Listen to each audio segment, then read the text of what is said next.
first thing that you need is 3/4 Schedule 40 PVC pipe. You see 3/4 PVC and then Schedule 40. You can find this at local hardware stores. You can find it at Home Depot and Lowe's and so on and so forth. So this is what we're going to start out with. First thing you're going to want to do is try and figure out where you want to cut it. This is a little bit to personal taste. You can cut it however you'd like. With me in particular, I have my head joints at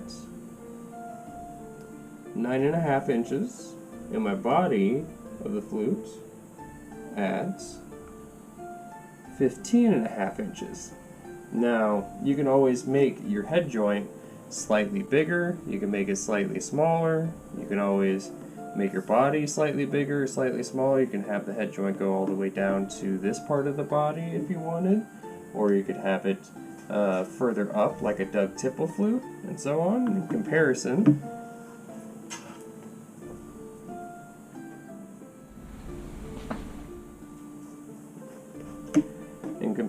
you can see Doug Tipple's flute right here. His head joint is actually quite a bit smaller than mine. Mine actually has the body inserted into the head joint. He has the head joint inserted into the body. So you can see that his body is in particular longer than mine because of it, and his head joint is smaller than mine because of it. So it's all up to personal taste. He made his in 3 parts. You can make yours in 3 parts. You can make yours in 7 parts, 8 parts. You can make it as many parts as you want. You can get ridiculous with it if you want. You can always keep it just at 2, which I think is the minimum, because you need to be able to tune your flute in and out so that you can get in tune with other players and whatnot. So I do think a 2-piece flute is the minimum requirement. So if you are going to be using a method that you do not heat treat your PVC pipe, this is a spoiler for later. I do what is called heat treating my PVC. I'm not sure if this helps or not. This is a questionable procedure to where you might want to just cut out the PVC pipe at the correct length and leave it as is. That's up to you. Watch the video before you start working, of course. But the way that I do it, since I heat treat it, the PVC pipe shrinks a little bit. So since it shrinks, I need to make it a little bit longer than it needs to be. My head joint comes out to 9.5 eventually. I'm saying right here on this card, I need to make it 10.25 so that I have plenty of wiggle room to work with. And then I need 17 inches for the body, even though it's only going to come out to be 15.5 inches or 15.5 inches. So now we have our PVC. We're going to mark it at 10.25, which again is extra if you are heat treating, which is what I'm going to do. 9.25, or sorry, 10.25. That's the head joint. Now we move on to 17 inches for the body.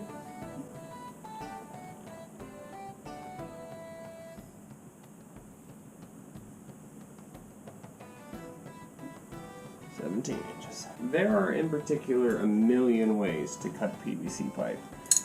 You can use a hacksaw, a jigsaw, a bandsaw. You can use a table saw if you wanted to.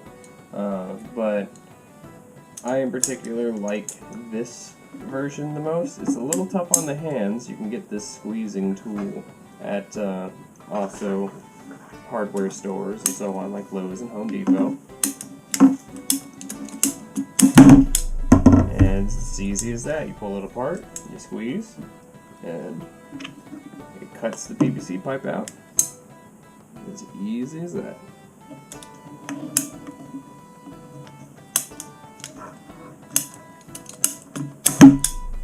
There you go. Have your head joint and your body.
So next up, what we need to do is cut these down to size. Now with the body of the flute, we actually don't have to cut it down at all because we want the extra length so that we can tune that low D note up to exactly where we want it to be.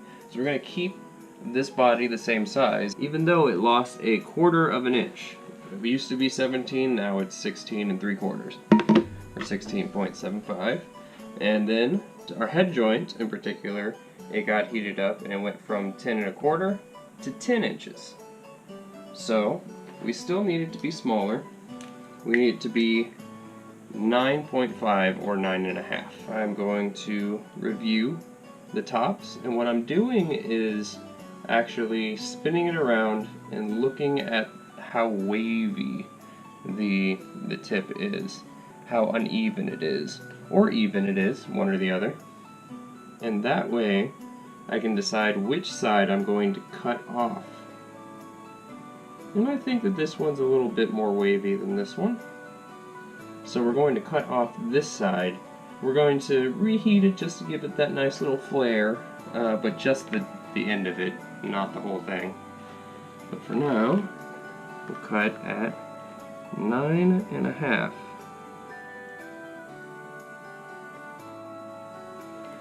Now what I have to do here is get the bandsaw and cut off the end of it, because those clippers, they'll kind of jut off in a different direction if it doesn't have enough to grab onto.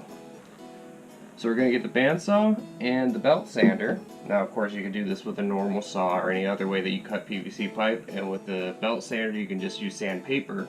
But the bandsaw will cut it pretty evenly, but it probably won't be perfect, and the belt sander will make it perfect. So I get all of my big tools from Harbor Freight.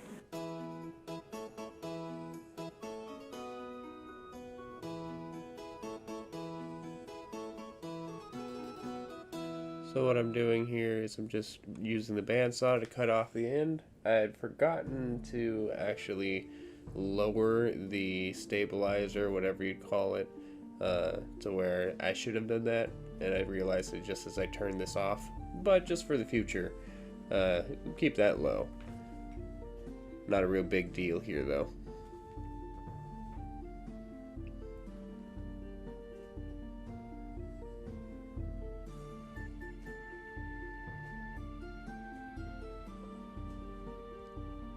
Moving on to the belt sander, we just kind of run this along the sandpaper. It's going to clean it up real nicely.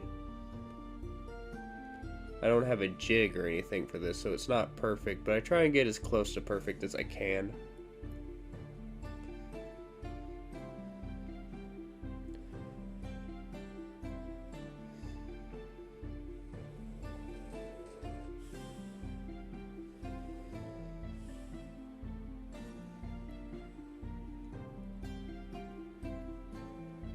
I'm just going to take a rasp real quick for just a moment and clear up all the little shavings and burrs on the inside that didn't quite get taken off. You could use a Dremel or sandpaper or anything like that for the inside of it, but it's just a real quick thing, so rasp is usually where it's at. As far as this goes, we're just heating up the very end of it, not the whole length, just to get that nice little flare to it, make it look good.